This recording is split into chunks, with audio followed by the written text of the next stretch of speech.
요즘 우리나라 우리 부산에 롯데 야구팀이 열심히 하고 있다 사람들이 그런 얘기를 합니다. 우리 한국의 이제 류현진 선수가 미국 로스앤젤레스 LA 다저스에서 열심히 또 이렇게 아주 좋은 성적도 거두고 많은 그 사람들이 아주 그 류현진 선수를 좋아합니다. 그 팀에는 이 류현진 선수를 이어서 투수로서 볼을 던지는 또 이제 동료 선수가 있는데 그 선수 이름이 윌슨이라고 합니다.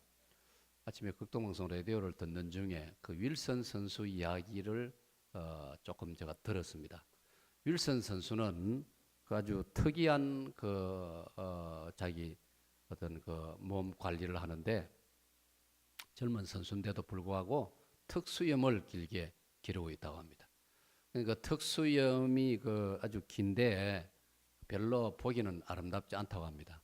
한국에 마치 라면을 삶아 놓은 것처럼 그래가지고 이 윌슨을 좋아하는 팬들이 제발 그 수염 좀 깎으라고 그렇게 이제 글이 많이 올라온다고 합니다. 그런데도 이 윌슨 선수는 자기 나름대로 어떤 철학이 있어가지고 결코 면도를 하지 않는다는 겁니다. 그 특수염을 잘 관리하고 보존한다는 겁니다. 하도 팬들이 수염 좀 깎으라고 하니까 이 친구가 뭐라고 말을 했냐면 당신들이 돈을 11억 원을 준다 해도 내가 깎지 않는다고 내 결심은 변함이 없다고 그렇게 말했다고 합니다. 오늘 제가 이 본문의 설교 말씀을 이제 다 준비를 해놨고 오늘 설교하려고 하면서 새벽에 제가 이제 예배를 기다리면서 라디오를 듣는 중에 그 이야기를 들으면서 제 마음에 감동이 왔어요. 그 윌슨 선수는 자기 특수염을 고옛날에 이 수염도 그렇게 소중히 여기고 자랑스럽게 생각을 하고 11억 원을 준다 해도 안 깎겠다고 하는데 하나님께서 우리에게 이목구비를 주시는데 내가 오늘 새삼스럽게 내 귀도 만져보고 코도 만져보고 그 윌슨 선수의 수염에 비하면 훨씬 더 좋고 소중하지 않습니까? 여러분 보세요. 제 코가 얼마나 잘생겼습니까? 콧날이 오뚝하고 내가 봐도 거울을 쳐다보면 내 코가 참 잘생겼어요. 한 번도 제가 의사한테 손 댄 적이 없어요. 깨끗한 코입니다. 깨끗한 귀고. 아멘. 사랑하는 여러분, 오늘 제가 이 본문을 5월 마지막 주일에 제가 이 본문을 가지고 어떤 소리를 듣습니까? 라는 설교를 했습니다. 오늘은 무엇을 보고 있는가? 오늘 보는 데 대해서 여러분에게 설교를 할 것입니다. 제목 같이 하겠습니다. 시작. 무엇을 보고 있는가? 찬양대 시작. 무엇을 보고 있는가? 여러분 무엇을 보고 있습니까? 오늘 읽은 말씀에 보면요. 16절에 보면은 정말 놀라운 말씀이 있어요. 16절 말씀에 너희 눈은 봄으로 너희 귀는 들음으로 어떻다고요? 복이 있도다. 다 같이 복이 있도다. 시작. 복이 있도다. 사랑하는 여러분, 이걸 잊지 마세요. 그 윌슨 선수는 자기 특수염을 복 있게 생각하고 자기 특수염을 자기 나름대로 무슨 이제 뭐 흔히 운동수 하나면 징크스라고 말이겠죠. 이 수염 깎으면 내가 힘이 빠져가지고 볼을 잘 못 던진다. 나름대로 뭐 그런 철학이 있는지 하여튼 그 수염을 소중히 여기는데 사랑하는 여러분, 오늘 예수님 말씀 보세요. 너희 눈은 봄으로 복이 있고 너희 귀는 들음으로 복이 있도다. 그러면 오늘 저와 여러분의 눈과 귀가 하나님 주신 큰 축복의 선물임을 믿으시기를 바랍니다. 예? 오늘 우리 이걸 좀 깨달아야 돼요. 우리는 자꾸 엉뚱한 데서 복을 찾고 있단 말이에요. 나는 별로 복이 없는 사람이라고 생각하는 경우가 얼마나 많습니까? 그 생각이 잘못되었습니다. 그 생각을 바꿔야 돼, 고쳐야 됩니다. 이미 우리는 복이 있는 사람인 줄로 믿습니다. 받합시다. 나는 이미 복이 있습니다. 정말 믿습니까? 예, 예수님 말씀에 너희 눈은 봄으로 너희 귀는 들음으로 복이 있도다. 그러므로 보는 눈을 가진 사람, 듣는 귀를 가진 사람은 이미 복 있는 사람이라 이 말이에요, 여러분. 우리 이목구비가 있다는 거, 우리 귀가 있고 눈이 있고 입이 있고 코가 있다는 거 얼마나 놀라운 축복인지 이걸 돈으로 환산할 수 없습니다. 돈으로 계산할 수 없습니다. 이 자체가 놀라운 복이라 이 말이에요. 여러분 평생 눈으로 보지 못하는 사람이 그 사람에게 억만금이 소중하겠습니까? 보고 싶어서 한 번 볼 수가 있다면, 볼 수만 있다면 그 사람은 너무나 감사하고 행복하게 생각할 것입니다. 오늘 여러분 이 말씀을 우리가 묵상하면서 우리가 무엇을 보고 있는가, 이 보는 것의 소중함에 대해서 우리는 말씀을 배워야 하는 것입니다. 사랑하는 여러분, 그러므로 우리는 이 사소해 보이는 것, 너무나 일상적이다 보니까 우리는 이걸 깊이 깨닫지를 못하는 거예요. 우리가 볼 수 있다는 것, 들을 수 있다는 것, 말할 수 있다는 것, 느낄 수 있다는 것, 이것이 하나님 주신 알고 보면은 가장 기본적이고 가장 소중한 하나님의 은혜요, 우리에게는 축복인 줄로 믿으시기를 축원합니다. 이걸 깨달아야 되는 겁니다. 이걸 깨달을 때 우리의 마음이 달라지고 생각이 달라지고, 이걸 깨달을 때 우리의 생활이 달라지고 우리의 말이 달라지고 언어가 달라지고 우리의 신앙생활 자체도 달라진다는 것을 오늘 성경은 말씀하고 있는 것입니다. 그러면 이 사실을 깨달아야 되는 겁니다. 깨닫는 여러분 되시기를 축원합니다. 여러분 마태복음 13장의 1절부터 쫙 읽어 나가면요, 예수님이 깨달으라는 말씀을 많이 하고 있습니다. 귀가 있는 자는 깨달으라, 눈이 있는 자는 깨달으라, 마음이 있는 자는 깨달으라. 그래서 신앙은 다른 말로 깨닫는 것이에요. 성경에 보면은 마음으로 믿어라, 입으로 고백하라, 그건 다 다시 또 다른 말로 말하면 깨닫는 거예요. 여러분 하나님의 진리를 잘 깨달으시기를 축원합니다. 말씀을 잘 깨달으시기를 축원합니다. 하나님의 각양 은혜를 깨달으시기를 축원합니다. 여러분 아무리 좋은 집에 살아도 그걸 깨닫지 못하면 좋은 집인 줄 알 수 없지 않습니까? 아무리 좋은 음식 앞에 있어도 깨닫지 못하면은 그게 그 음식이 무슨 의미가 있느냐 말이에요. 예? 그러므로 음식을 앞에 놓고 참 맛있게 먹는 사람, 음식을 쳐다보고 군침이 돌고 음식을 바라보고 맛있다라는 말을 하는 사람, 그건 정말 그거는 좋은 은사를 가진 사람, 좋은 그 참 자세를 가진 사람이에요. 예? 우리 남자들 밥을 차려 놓아도 우리는 예사로 그냥 아무 말도 안 하고 숟가락을 뜨고, 어떤 사람은 얼마나 급한지 기도도 하지 않고 밥을 먹으라는데 감사 기도도 드려야 되고, 밥상을 만들어준 부인에게 아니면 어떤 사람들이 밥을 만들어주는 사람들에게 감사합니다. 우리 돈을 내고 식사를 하지만 식당에서도 감사합니다 하면서 식사를 해야 된다 이 말이에요. 아멘. 오늘 점심 식사 말 하다 보니까 오늘 점심은 담임 목사가 여러분을 대접합니다. 많이 더 있어, 많이 더 있어. 제가 지난 여행 떠나기 전에 음식 값을 교회에 맡겼습니다. 주방에다가 맡겼는데 제가 좀 많이 맡겼어요. 100만 원을 맡겼어요. 저희 어머님 97회 생신 기념으로 제가 여러분을 대접합니다. 할렐루야. 귀가 있는 자는 깨달을진저. 예. 앞으로 부모님 생신을 맞이하면은 가족끼리 막 먹고 그것보다는 교회 성도들에게 식사를 대접하면 교회 안에 어른들 대접도 되어지고, 제가 그런 말을 들었어요. 부모님 연세가 많아지면은 다른 사람을 대접하라고, 부모님 생신을 감사하여 다른 사람을 대접하라는 제가 이야기를 들었어요. 참 그 옳은 이야기다. 그래가지고 이번에는 제가 그렇게 준비를 했는데 소문에 아주 오늘 점심이 준비가 잘 되었대요. 아무도 빠지지 말고 다 더 있어. 사랑하는 여러분, 우리가 깨달아야 되는 겁니다. 좋은 음식을 주신 하나님께 감사를 드리고, 이걸 만들어준 부인이나 어머니에게 감사를 드리면서 밥을 먹을 때 그건 가치가 있는 거예요. 그 식사는 품위가 있는 거예요. 예? 뭐 최고 프랑스 요리로, 중국 요리로 뭐 비싼 음식을 먹는다고 품위가 있는 게 아니고, 이 음식에 대해서 하나님께 감사하고 만들어준 사람에게 감사하고 농사를 지은 농부들을 생각하고 깨달을 때 거기에 의미가 있고 가치가 있고 품위가 있는 줄로 믿습니다. 그래서 오늘 예수님께서는 이 마태복음 13장에서 계속 반복하는 말씀이 깨달으라. 받아입니다. 신앙은 깨닫는 것입니다. 여러분이 예수님이 이 땅에 계실 때 3년 동안에 이스라엘 전역을 다니시면서 북쪽 갈릴리, 중간에 사마리아, 남쪽의 유대 땅을 다니시면서 복음을 전하셨지만은 듣기는 들어도 깨닫지 못하는 사람이 얼마나 많았습니까?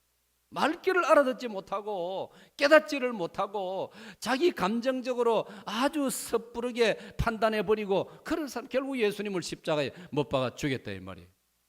그러므로 예수님께서는 이 진리를, 말씀을, 모든 하나님 주신 축복들을 깨닫는 사람, 보고 깨닫고 들으면서 깨닫는 사람, 그 사람을 오늘 가리켜 너희 눈은 봄으로 너희 귀는 들음으로 복이 있도다.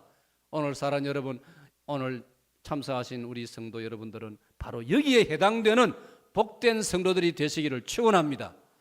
시편 49편 20절에 존귀에 처하나 깨닫지 못하는 사람들은 멸망하는 짐승과 같도다. 그렇게 말씀했습니다. 여러분, 오늘 저와 여러분이 얼마나 존귀에 처하고 있습니까? 하나님의 형상으로 지음받았다는 사실, 우리가 인간으로 살고 있다는 사실. 여러분, 짐승들이 옷 입고 있습니까? 애완동물이 옷 입고 있기도 있고 사람 입혀줄 수 있는 거지. 그 뭐 저가 뭘 압니까? 여러분, 피조물 가운데 이렇게 아름다운 옷을 만들어 가지고 입고 살고, 피조물 가운데 이처럼 아름다운 생활을 누리고, 이렇게 놀라운 또 창조주 하나님을 알고 그 하나님을 찬양하고 섬기고, 여러분, 이게 우리 인간 말고는 누가 있느냐 이 말이에요. 오늘 우리가 인간으로 태어났다는 사실, 우리가 하나님의 형상으로 지음받았다는 사실, 우리가 오늘 거기다 더 나아가서 우리 주 예수 그리스도로 말미암아 믿음의 사람이 되어서 하나님의 자녀가 되고 하늘의 신령한 복을 누리고 살고 있다는 사실, 놀라운 축복인 줄로 깨달으시기를 축원합니다. 이걸 깨닫는 것이 올바른 신앙이고, 이걸 깨닫지 못하면 성경은 멸망하는 짐승과 다를 바가 없다고 말씀한 거예요. 사랑하는 여러분, 그러므로 오늘 저와 여러분은 우리의 이 하나님 주신 눈, 들을 수 있는 귀, 이것만 가지고도 하나님 앞에 감사하시기를 축원합니다. 여러분, 헬렌 켈러를 이름을 여러분 알고 있지 않습니까? 우리 학교 다닐 때 교과서에도 헬렌 켈러 여사 사진과 더불어서 이렇게 교과서에도 나와 있었습니다. 헬렌 켈러 여사는 날 때부터 그만 몸이 너무나 잘못되어 가지고 삼중고의 고통을 겪었단 말이에요. 삼중, 세 가지의 고통을 안고 살았다는 뜻이에요. 삼중고의 인생, 볼 수 없고 들을 수 없고 말할 수 없는. 사랑하는 여러분, 이게 우리가 말로 해서 그렇지, 내가 만약 그렇게 됐다고 상상해 보세요. 어떤 사람은 시력을 잃고는 나는 살 희망이 없다, 나는 살기 싫다, 시력을 잃고 어떻게 살겠느냐 해가지고 인생을 포기하거나 절망하는 사람도 있는데, 보지 못하고 듣지도 못하고 말도 못하는 삼중고를 겪었던 사람이 헬렌 켈러 이 여사라 이 말이에요. 그도 어릴 적에는 너무나 이걸 감당하지 못해가지고 죽고 싶어 했고 온갖 고통을 다 절규하고 고대했죠. 그러나 하나님의 은혜가 있었고 설리반이라는 좋은 선생님을 만나가지고 그가 예수님을 알게 되고 믿음을 가지게 되고 기독교 신자가 되면서 그는 놀라운 사람으로 변화가 되었던 것입니다. 그래서 헬렌 켈러를 통해서 이 지구상에 많은 장애인들이 격려를 받고, 나는 아무리 뜯어봐도 저분보다는 내가 낫다, 저분은 나보다 더 심한 장애를 가졌는데도 저렇게 아름답게 살아가고 많은 사람에게 감동 감화를 끼치고 인류 역사의 문화, 인류 문명 사이에 공헌을 하는, 도움을 끼치는 저런 삶을 살고 있는데 내가 포기해서 되겠는가? 많은 사람들이 헬렌 켈러 여사를 통해서 그런 도전을 받고 자극을 받고 감동을 받았지 않습니까? 이 헬렌 켈러가 남긴 이야기 중에 우리의 가슴을 정말 뭉클하게 하는 너무나 감동적인 이야기가 무엇입니까? 그 제목이 사흘만 볼 수 있다면, 사흘만 볼 수 있다면, 하나님께서 나에게 3일 동안만 볼 수 있게 해주셔도 나는 그 하나님께 감사하고 찬양하리라. 할렐루야. 하나님이 내게 사흘을 주신다면 첫째 날은 선생님으로부터 내가 배운 손가락을 더듬어서 점자를 통해서 배운, 세상에는 꽃이 만발하고 풀이 있고 나무가 있고 하나님 창조하신 자연세가 이렇게 아름답다고 하는데, 하나님이 내게 사흘을 볼 수 있게 하신다면 첫날은 내가 그 아름다운 자연을 내가 눈으로 보리라. 눈으로 보리라. 그리고 아름다운 새들, 그 아름다운 새들의 노래소리, 그 노래 부르는 새들을 내가 지켜보리라. 그리고 아름다운 저 태양이 떠오르는 것과 해가 지는 모습을 내가 보리라. 그리고 내 사랑하는 사람들의 얼굴을 보리라. 그리고 나를 가르치신 선생님, 설리반 선생님의 그 뺨을 내가 내 손으로 한번 어루만져 보리라. 그리고 사흘이 지나고 마지막 해가 저물 때 나는 사흘 동안 볼 수 있도록 허락하신 하나님께 감사의 기도를 드리리라. 할렐루야. 사랑하는 여러분, 그렇다면 오늘 저와 여러분이 이렇게 눈으로 보면서 살 수 있다는 것, 오늘도 이 예배당에 여러분이 보면서 이 예배당 계단을 올라올 수 있다는 것, 여러분이 예배당에 앉아가지고 이 시간 하나님께 예배를 드리며 여러분의 눈으로 이 자막을 바라보고 이 설교하는 담임 목사를 바라보고 찬양대를 바라보고 우리 성도 서로를 바라보면서 이렇게 예배를 드릴 수 있다는 것, 과분한 하나님의 은혜인 줄로 믿으시기를 축원합니다. 이런 걸 생각하면은 앞을 보지 못하는 사람도 하나님께 감사를 드리는데, 우리가 감사에 인색하고 감사하기보다는 먼저 불평을 해버리고 불만을 해버린다면은 우리 주님의 그 말씀 앞에 우리의 모습이 그리가 되겠느냐 이 말. 너의 눈은 봄으로 보기, 너의 귀는 들음으로 보기도다. 볼 수 있다는 사실에 대해서 우리 자신이 하나님 앞에 큰 복을 받은 줄로 믿으시기를 축원합니다. 들을 수 있다는 사실 때문에 우리는 이미 복을 받은 사람인 줄로 믿으시기를 축원합니다. 사랑하는 여러분, 그러면 우리는 무엇을 보아야 됩니까? 오늘 저는 여러분이 무엇을 보고 있는가라고 질문하는 제목으로 설교를 하고 있습니다. 첫째로 성경은 우리에게 가르칩니다. 첫째로 우리가 보아야 될 게 뭐냐? 자연 만물을 바라봐야 됩니다. 여러분 답을 할 겁니다. 목사님, 이미 저는 자연 만물을 보고 있는데요. 본다고 다 보는 것이 아닙니다.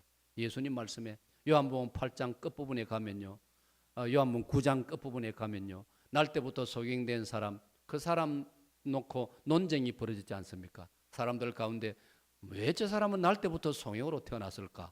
사람들 가운데는 죄가 많아서 소경으로 태어났다, 그 부모가 죄가 많아서 소경으로 태어났다, 여러 가지 말들이 많았습니다.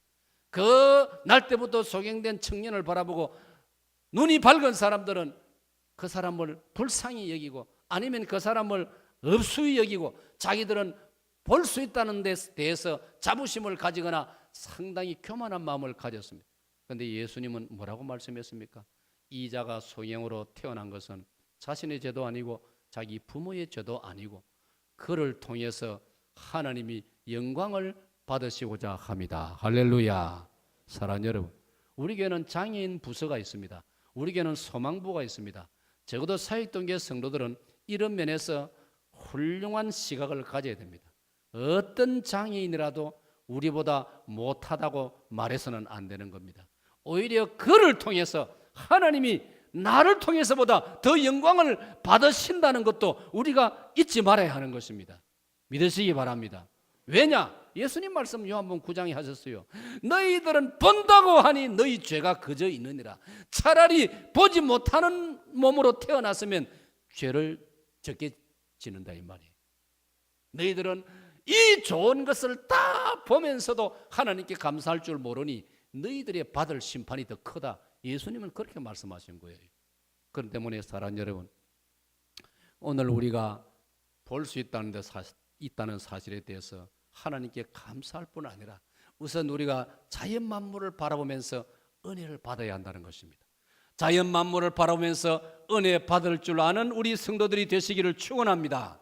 저는 저 자신이 그런 면에 좀 감수성이 예민합니다. 하나님 주시는 은사입니다. 저는 자연 만물을 보면서 은혜를 많이 받습니다. 감탄을 많이 합니다. 때때로 감탄 안 하는 사람 보면 좀 막 화가 나기도 하고 막 답답하기도 해요. 저렇게 아름다운데 왜 그렇습니까? 왜 감탄을 좀 안 합니까? 차를 타고 마치고 이제 버스를 우리가 타고 비행기 삭스를 아끼려고 인천공항에서 버스를 타고 부산까지 내려오는데 얼마나 우리 산야가 아름다운지 내가 감탄을 해도 옆에 있는 사람들은 별로 감탄을 안 하더라고요. 잠만 자고 그러더라고요. 내가 저거 좀 봐라고, 빼곡한 저 산의 나무들을 좀 봐라고. 빈 땅이 없잖아. 맨 땅이 없잖아. 나무들이 저렇게 우거져 있잖아. 우리가 어릴 때는 산에다 나무를 심자고 노래를 부르고 나무 심기 한다고 고생하고 벌거숭이 산이고 그랬는데 이봐라 위로 하나님의 은혜요. 그때 성각자, 그 당시에 대통령이 그런 성각적인 눈을 가지고 온 나라 나무 심기를 해가지고 세월이 흐르니 이렇게 됐지 않느냐. 어떤 사람은 부산 시민공원 잘 만들어 놨는데 아이고 가니까 막 땡볕이 삐에서 뭐 어떤 걸 사더라고. 참으로 감사할 줄 모르고 에이? 그것도 10년만 지내보세요. 부산 시민공원에 나무가 우거져 가지고 놀라운 그런 아름다운 공원이 될 줄로 믿습니다. 서양 사람들은 땡볕에 대해서 불편한 사람 한 사람도 없더라고요. 서양에는 유럽에는 공원에 가서 보니까 막 전부 다 나무 밑에 안 앉아있고 땡볕에 다 앉아있더라고요. 한번 그거 보면서 우리 한국 사람은 참 별나다. 그 유럽 땅에서 양산 들고 가는 사람 우리 일행뿐이더라고요. 그 좋은 태양볕을 안 비추고 전부 다 양산 들고 그 유럽 사람들이 얼마나 신기하겠습니까? 저 작자들은요 이렇게 좋은 태양볕을 안 비추고 안 보고 철에 양산을 덮어쓰고 그거다가 얼굴에는 온갖 분칠을 다 해가지고 사랑하는 여러분, 우리가 자연 만물을 바라볼 때 거기서 은혜를 받아야 되는 거예요. 할렐루야. 자연 만물을 바라보면서 태양을 바라보고 달을 바라보고 얼굴에 스치는 바람을 느끼면서 참 형형 색깔의 꽃들을 바라보면서 이름을 다 알 수 없는 꽃들을 바라보면서 푸른 포기를 바라보면서 은혜를 받아야 되는 겁니다. 저는 이 강단에 있는 이 풀을 보면서요, 여러분은 멀리서 보니까 예사로 보이죠. 멀리서 보니까 작아 보이죠. 가까이서 보면 지금 이 풀이 이게 얼마나 큰지 모릅니다. 여기서 가까이서 보면요, 이게 이 자리를 찍고 있는데요, 여기서 신선한 공기가 나오지요. 얼마나 이 밖에 안 내보내고 뭐 우리가 사실은 밖으로 자주 내다 줘야 되는데 여기서 얼마나 고생을 합니까? 그래도 여기 태양이 한 번씩 비치고 이래가지고 이렇게 잘 자라고 있다면 이것만 쳐다봐도 마음에 은혜가 되고 감동이 되고요. 그 저는 가끔 이걸 제가 새벽에 한 번씩 쓰다듬어 주기도 하고 아이고 예쁘다, 아이고 착하다 칭찬도 해주고 꽃도 그렇게 해주면 좋아한다고 합니다. 여러분, 자연 만물을 바라볼 때도 이런 시각을 가지고 바라봐야 되는 거예요. 하나님이 창조하셨다는 걸 믿으면서 하나님이 창조하시고 우리에게 선물로 주셨다는 걸 생각할 때 이 자연 만물을 바라만 봐도 우리가 은혜가 되어지고 바라만 봐도 마음이 부여해지고 바라만 봐도 우리 마음이 평강이 찾아오고 바라만 봐도 우리가 하나님의 놀라운 그 은혜를 느낄 수 있으니 사랑하는 여러분, 우리가 자연 만물을 예사로 보아서 되겠습니까? 사회동계 성도들은 자연을 바라보면서 만물을 바라보면서 하나님을 느끼고 하나님의 사랑을 느끼는 여러분 되시기를 축원합니다. 우리 마을에는 이 금정산이 뒤로 다 이렇게 배치되어 있지 않습니까? 옛날부터 조상들이 배산임수라 해서 배산임수. 내가 사는 집이나 마을의 배산 뒷부분에는 산이 딱 버티고 있고 임수라 앞에는 물이 흐르고 얼마나 좋습니까? 뒤에는 금정산이 둘러쳐져 있고 앞으로는 조금 나가면 바다가 있고 온천천이 있고 얼마나 좋으냔 말이에요. 이런 걸 바라보면서도 하나님을 찬양하고 하나님께 감사하고 행복을 느낄 줄 아는 우리 성도들이 되시기를 축원합니다.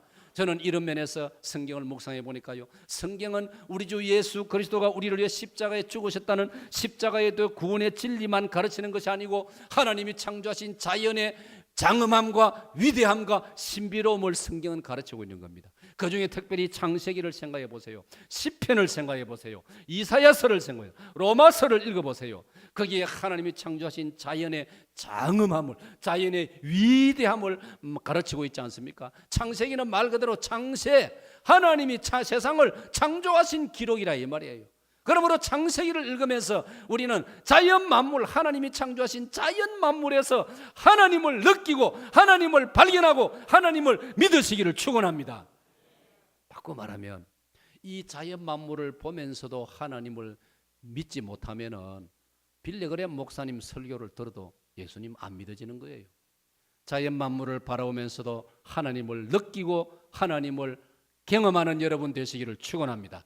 이런 면에서 여러분 시편을 읽어보면요, 이런 이제 배경을 가지고 여러분이 시편을 읽어보면 이 자연 만물이 얼마나 놀라운 하나님의 축복이고 우리 주신 선물임을 깨닫게 되어지는 거예요. 시편은 말 그대로 시요 노래란 말입니다. 그 시요 노래가 뭡니까? 자연 만물을 바라보면서 하나님을 찬송하는, 여호와는 나의 목자시니 내게 부족함이 없으리로다. 그가 나를 푸른 초장에 누이시며 쉴만한 물가로 인도하시는. 이 보십시오. 푸른 초장, 푸른 풀밭, 쉴만한 물가, 이걸 보면서 우리가 얼마나 하나님의 은혜가 놀랍습니까, 여러분?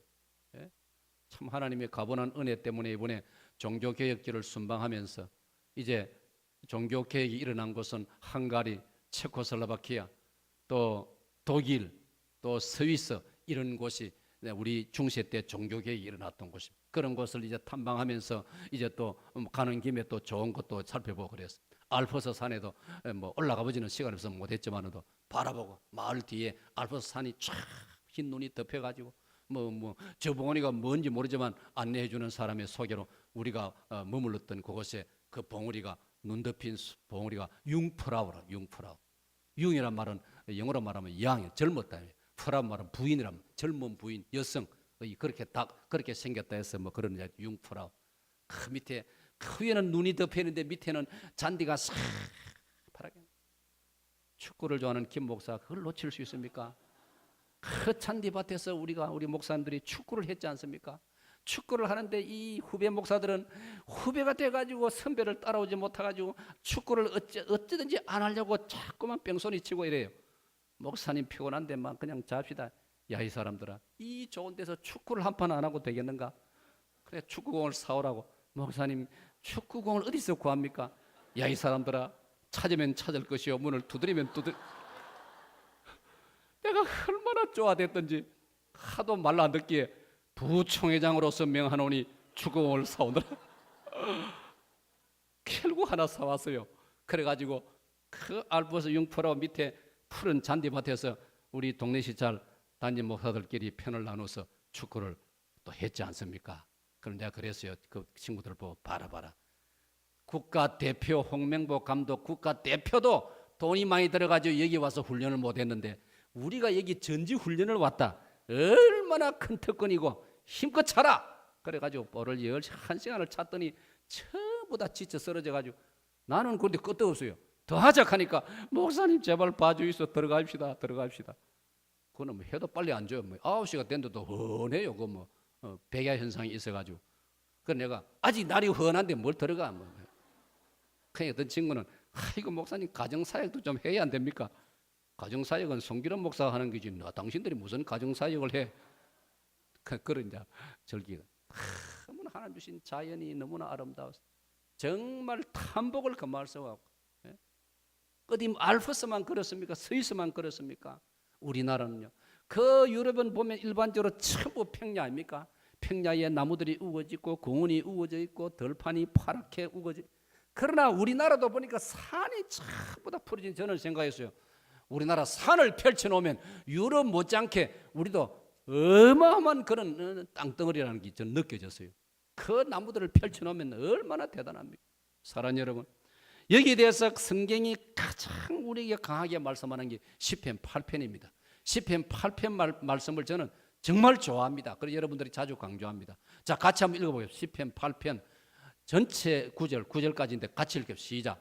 여호와 우리 주여, 주의 이름이 온 땅에 어찌 그리 아름다운지요. 주의 영광이 하늘을 덮었나이다. 주의 대적으로 말미암아 어린 아이들과 젖먹이들의 입으로 권능을 세우시며 이는 원수들과 보복자들을 잠잠하게 하려 하심이니이다. 주의 손가락으로 만드신 주의 하늘과 주께서 베풀어 주신 달과 별들을 내가 보오니 사람이 무엇이기에 주께서 그를 생각하시며 인자가 무엇이기에 주께서 그를 돌보시나이까. 그를 하나님보다 조금 못하게 하시고 영화와 존귀로 관을 씌우셨나이다. 주의 손가락으로 만드신 것을 다스리게 하시고 만물을 그의 발 아래 두셨으니 곧 모든 소와 양과 들짐승이며 공중의 새와 바다의 물고기와 바닷길에 다니는 것이니이다. 여호와 우리 주여, 주의 이름이 온 땅에 어찌 그리 아름다운지요. 할렐루야. 사랑하는 여러분, 하나님 창조해 놓으신 자연을 바라보고 해와 달과 별들을 바라보면서 공중을 나다니는 새들을 바라보면서 그 새들의 노래 소리를 들으면서 땅에 기어다니는 소와 양과 들짐승들을 바라보면서 바닷속을 기어다니는 이렇게 헤엄쳐다니는 물고기들을 바라보면서 그 하나님의 놀라우심을 발견하고 깨닫고 그 창조주 하나님을 찬양할 수 있는 저와 여러분의 그런 시각이 되어지기를 축원합니다. 그러므로 두 눈 뜨고 평생을 살면서 이 자연 만물을 맨날 보고 살면서도 하나님을 한번 생각해 보지도 않고 하나님께 감사할 줄도 모르고 하나님을 찬양할 줄도 모른다면 시편 49편 20절의 말씀같이 그런 사람은 멸망해 하는 짐승과 다를 바가 없다 이 말이에요. 존귀에 처하나 깨닫지 못하는 자는 멸망하는 짐승과 다를 바가 없다는 것. 오늘 저 여러분, 우리는 하나님의 은혜로 이 놀라운 자연 만물을 바라보면서 그걸 지으신 창조주 하나님을 생각하게 되고 하나님을 깨닫게 되어지고 그 하나님을 나의 하나님이라 고백하게 되어지니 오늘 저 여러분은 정녕 놀라운 복을 받은 사람인 줄로 믿습니다. 그뿐 아니라 시편에 그렇게 이사야서도 보면요, 이사야서 40장 46장까지 여러분 그 내용은 놀랍게도 이사야 선지자가 자연 만물을 통해서 창조주 하나님을 우리에게 증거하는 내용이에요. 너희들은 눈을 높이 들어 이 모든 것을 보라. 하늘을 보라, 땅을 보라, 공중을 보라. 이 모든 것을 누가 지었는지 한번 보라. 하나님께서 하늘을 우리가 천막을 펴놓듯이 하늘을 펼쳐놓았다. 하나님께서 이 들판을 만드시고 하나님께서 바다를 만드시고 하나님이 바닷물을 명령하시고 하나님께서 바다를 창조하시고 명령하시고 하나님이 다스리시니 바닷물이 질서를 따라 움직이고, 여러분 성경에 보면요 그렇게 나와 있습니다. 바닷물이 육지를 향하여 파도가 밀려오지만은 하나님이 정해놓으신 경계선 이상을 범하지 않는다고 했습니다. 여러분 그렇지 않습니까? 해운대 바다, 송정 바다, 여기 송도 앞바다 인데 가보세요. 그 바닷물이 막 마을로 들어옵니까? 물론 어쩌다 가끔씩 보면은 해일이 일어날 때도 있습니다. 그래 그것도 사실은 우리 인간들이 너무 욕심을 부려가지고 하나님 주신 지형이나 이 자연을 마구 훼손하고 마음대로 바꾸놓으니까 자연들이 그렇게 될 뿐이지, 원래 하나님이 창조한 질서는 너무나 놀랍다는 겁니다. 바닷물이 경계선을 알고 있다는 겁니다. 저는 그 구절을 읽다가 정말 감동받았습니다.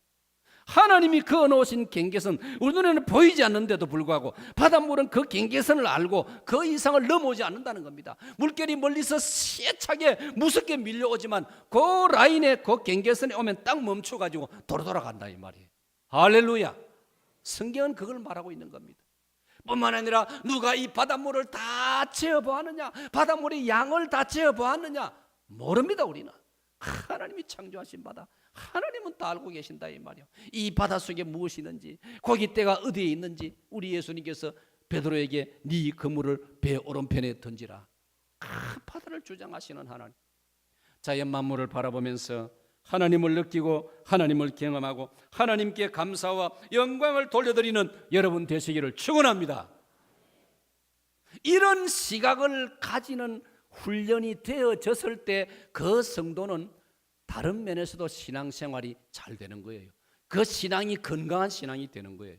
그래서 성경은 두 번째로 우리가 뭘 바라봐야 되느냐, 두 번째는 우리의 삶에서 하나님이 주시는 놀라운 은혜를 깨달아야 된다는 것입니다. 하나님의 은혜를 볼 줄 아는, 하나님의 손길을 느낄 줄 아는, 하나님의 사랑과 축복을 볼 줄 알고 느낄 줄 아는 그런 시각을 가지라는 것입니다. 이걸 성경에서는 고상한 시각이라고 했습니다. 새로운 시각이라고 했습니다. 변화받은 시각이라고 했습니다. 이걸 우리 성경에서는 거듭났다라는 말로도 설명하고 변화되었다라고도 표현하기도 합니다. 예를 들면 고린도서 5장 17절, 그런즉 그리스도 안에 있으면 누구든지 새로운 피조물이라 바랍니다. 새로운 피조물.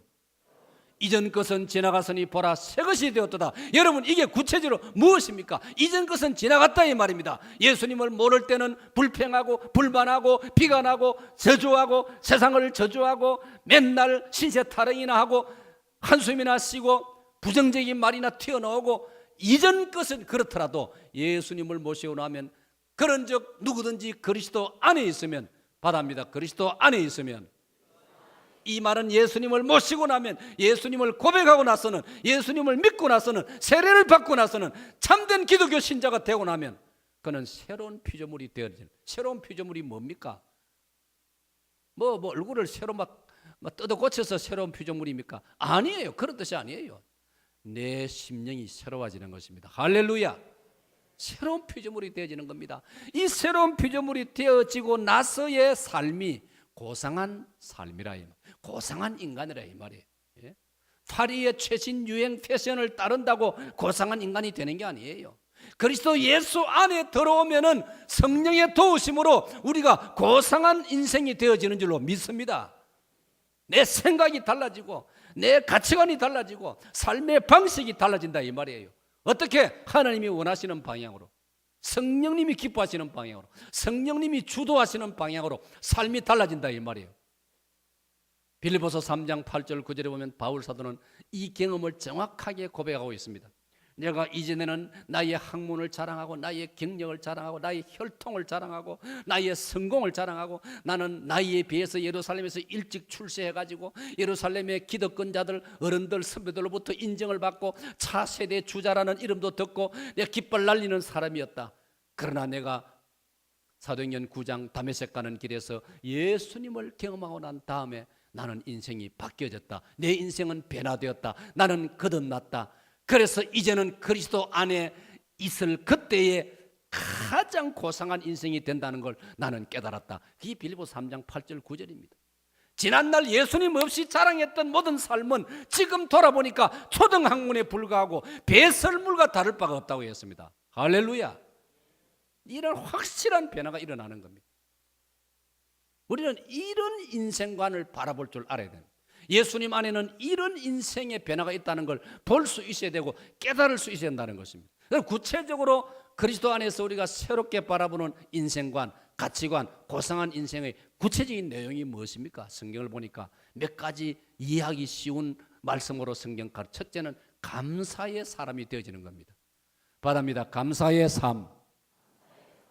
사랑하는 여러분, 우리가 예수님 믿고 나서 진정한 변화, 예수님 믿고 있다는 증거가 뭐냐? 감사의 사람이 되는 겁니다. 감사의 사람이 되시기를 축원합니다. 축원합니다. 네? 감사의 사람이 되는 거예요. 시각이 달라져야 되는 거예요. 눈이 밝아져야 되는 거예요. 네? 눈이 밝아지면, 영의 눈이 밝아지면 감사의 모든 걸 감사로 해석이 되는 거예요. 제가 여러분에게 목회 현장에서 감사를 많이 하자고 강조하고 있어요. 매주일 감사 예물을 드려봅시다라고 제가 여러분에게 권면하고 있습니다. 왜냐? 사람은요 훈련하기에 달려 있습니다. 훈련에 따라서 자신의 어떤 인성이나 인격도 바뀌어지게 되어지는 거예요. 이런 말이 있지 않습니까? 생각이 행동을 낳고 행동이 계속되면 습관이 되어지고 습관이 계속되면 인격이 만들어진다. 놀라운 이야기예요. 그건 진리예요. 저는 오래전에 라디오에서 이 말을 듣고 제가 충격을 받았어요. 이야, 누군지 모르지만 정말 올바른 통찰력으로 올바른 깨달음의 말이구나. 생각이 행동을 낳고 행동이 습관을 낳고 습관은 인격을 만든다. 여러분, 쉽게 적용하면 술 생각하면 행동을 나눈다. 술집에 간다 이 말이에요.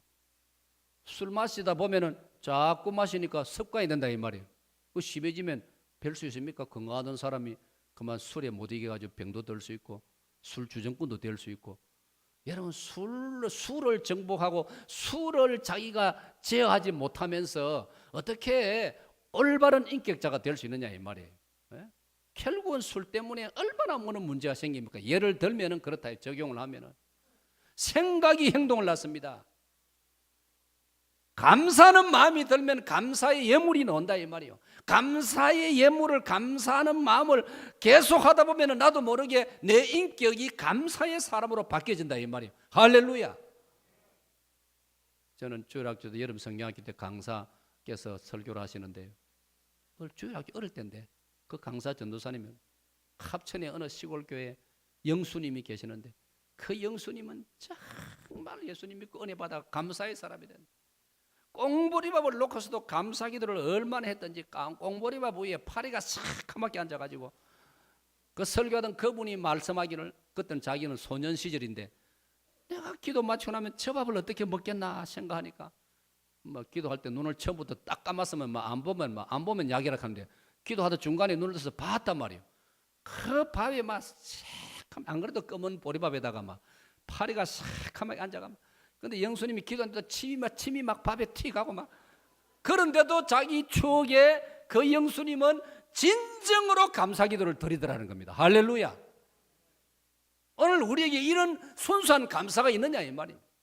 그런데 이 감사의 마음을 가지고 감사합니다를 하다 보면은 나도 모르게 내 인성이, 내 인격이, 내 체질이 감사의 사람으로 바뀌어지는 줄로 믿으시기를 축원합니다. 예? 저 어제 권사 찬양단 연주에 갔습니다. 제가 지도 목사로 지금 17년째 하고 아주 장기 집권을 하고 있어요. 내가 인사 말에도 그 말 언급을 했는데 이거는 17년을 제가 지도 목사를 해도 내가 하고 싶다 하는 우리 권사창단에서 자꾸 날 보고 지도 목사라고 별 게 있습니까? 사익동교에서 뭐 연습을 매 월요일 하니까 막 체면상 날 보고 지도 목사라고 아무것도 없습니다. 막. 그런데도 제가 그래도 참 권사님들 저렇게 수고하신다네. 이름이라 지도 목사 기분 좋다. 그래 연주회 시작하기 전에 개막 기도를 해달라서 기도하러 갔습니다. 지하철을 타고 가는데 저는요 지하철을 타는 것도 얼마나 기분이 좋은지 지하철을 타기 때문에 걸음을 더 많이 걸을 수 있고요. 지하철을 타면 또 하나님이 또 은혜도 주시고요. 사람도 만나게 주시고요. 일부러 신방 안 가도 지하철 탄 바람에 어제도 교인 여러 명을 신방을 했단 말이에요. 아 신방을 꼭 뭐 더운 여름에 그 집에 가야 신방입니까? 뭐 만나서 뭐 인사 나누면 그게 신방이지. 정갑이잖아요. 맞죠? 더운 여름에 시원하게 해야 하는데 담임 목사 찾아가면 골치 아프다 아닙니까? 그러니까 이런 데서 만나가 인사하고 지하철에서 인사하니까 더 반가워가지고 또 손 흔들고 인사하고. 근데 얼마나 감사한지요. 연산동역에서 바꿔 타고 가는데 웬 신사가 내 옆으로 오더니 내가 그때 앉아가 월광고신을 읽고 있어. 월광고신 6월로를 글을 읽고 있어.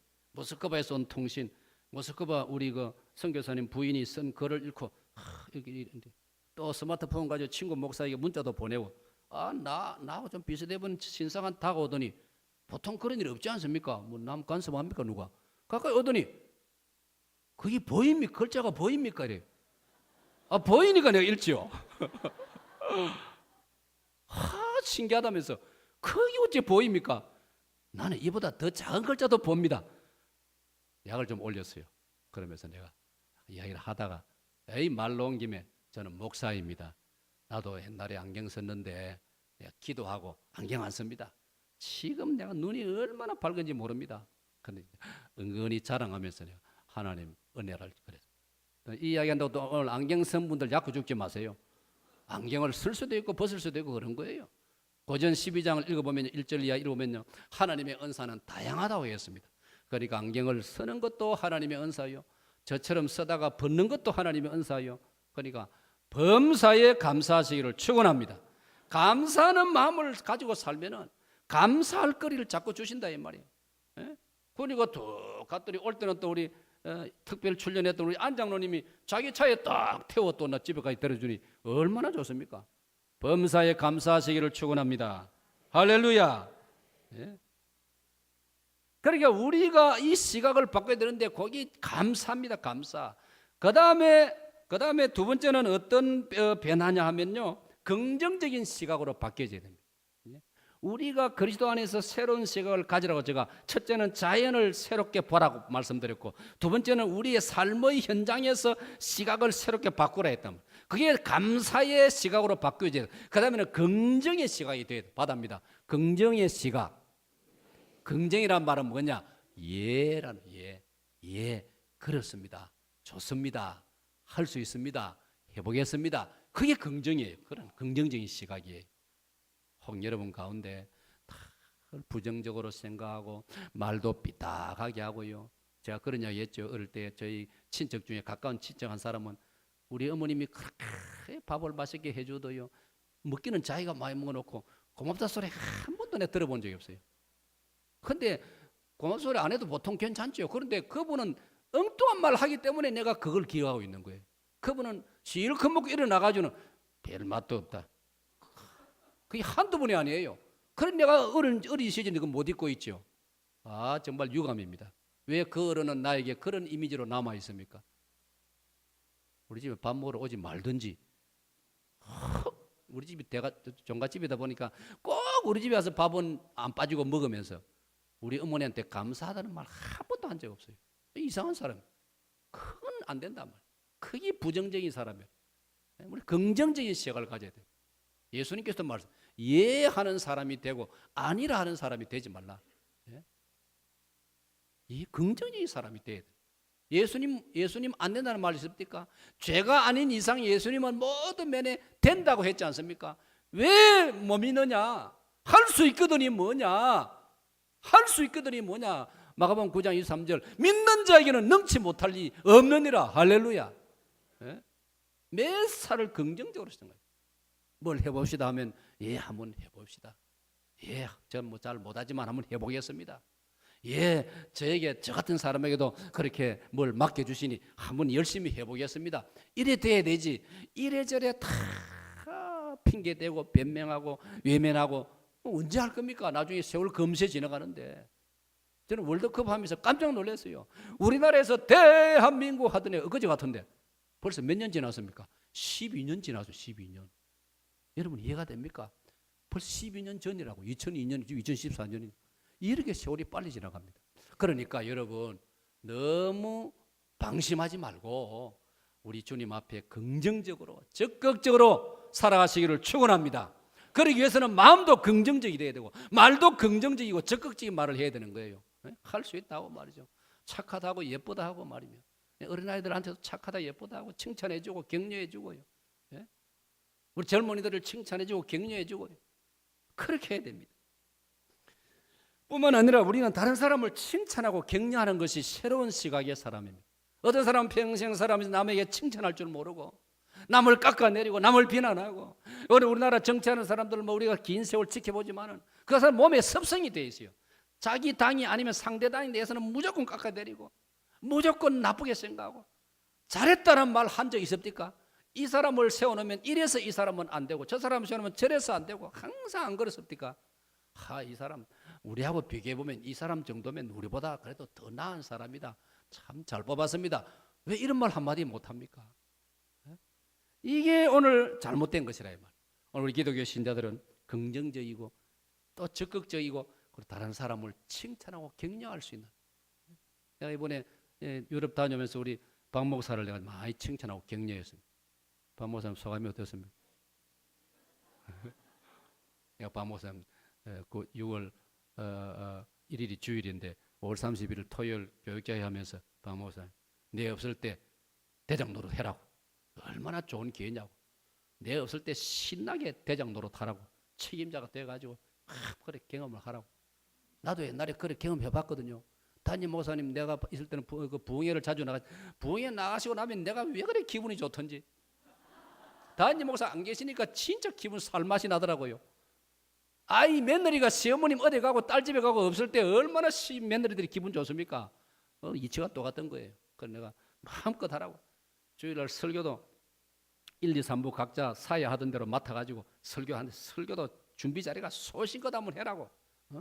큰 칭찬을 격려하고. 돌아와서 만나서 첫 번째 말이 설교 소신껏 잘했지? 내가 그래 물었습니다. 자기 잘했대요. 정말 잘했습니까? 아멘. 우리 박 목사 선임 목사 되고 나니까 또 부쩍 지금 성장했지 않습니까? 저는 진동식 목사 밑에 치일 때보다 지금은 막 살아났죠. 인생살이가 다 그런 거예요. 큰 나무 밑에 있으면은 뭐 잘 안 자는데 선임 목사가 비끼고 나니까 이제 박 목사님이 지난날 박 목사하고 다르지 않습니까? 뭔가 보면 좀 품위가 있어 보이고 뭔가 좀 달라 보이고 다 그런 거예요. 우리가 말 한마디라도 칭찬하고 격려하면요 살맛이 나고 살판이 되는 거예요. 여러분 이런 우리 성도들이 되시기를 축원합니다.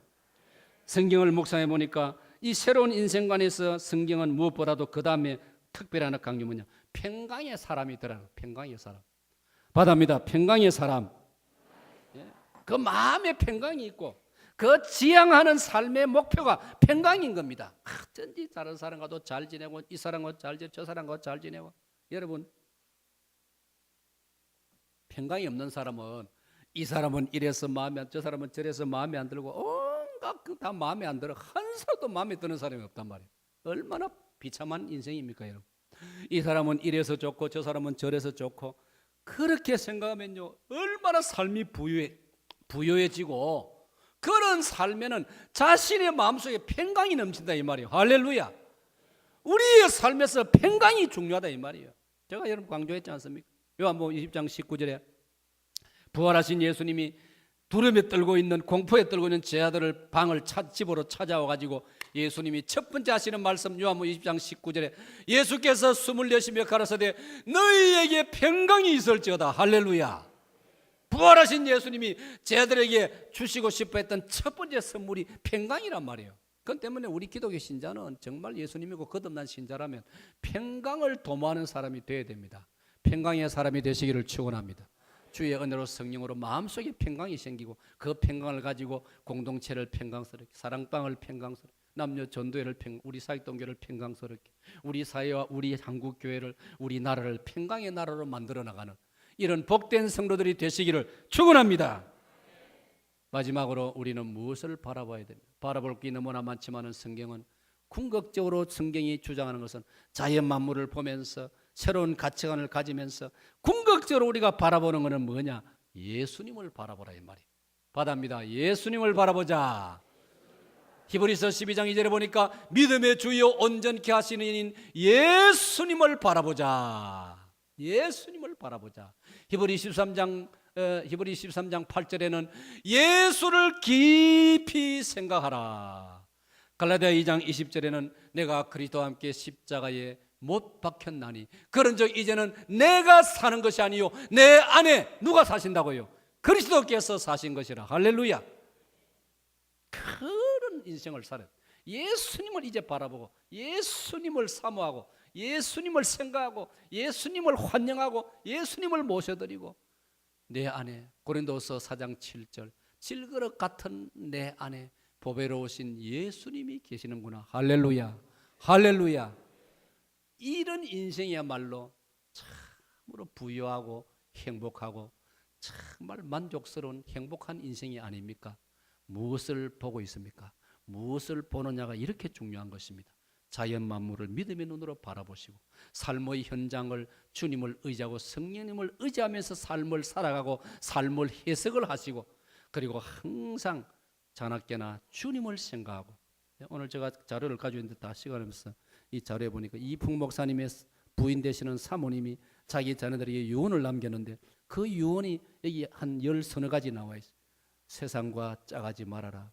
5분 이상 예수님을 잊지 말아라. 이분 선교사님의 손자 사위가 제 친구 목사입니다.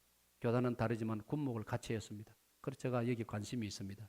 이 사모님이 자녀들에게 5분 이상 예수님을 잊지 말아라. 세 번째는 열심히 교회 봉사를 하라. 네 번째는 제가 기분이 좋더라고요. 주의 종의 가슴을 아프게 하지 말아라. 감동이 안 됩니까? 주의 종의 가슴을 아프게 하지 말아라. 한 10대까지가 있는데 여기서는 예수님을 5분 이상 잊지 말아라. 하루 종일 가도 예수님은 잊어버리고 다른 생각에만 잡혀가 그래 살지 말라. 예수님을 바라보라. 이 은혜가 여러분들에게 있으시기를 축원합니다. 하나님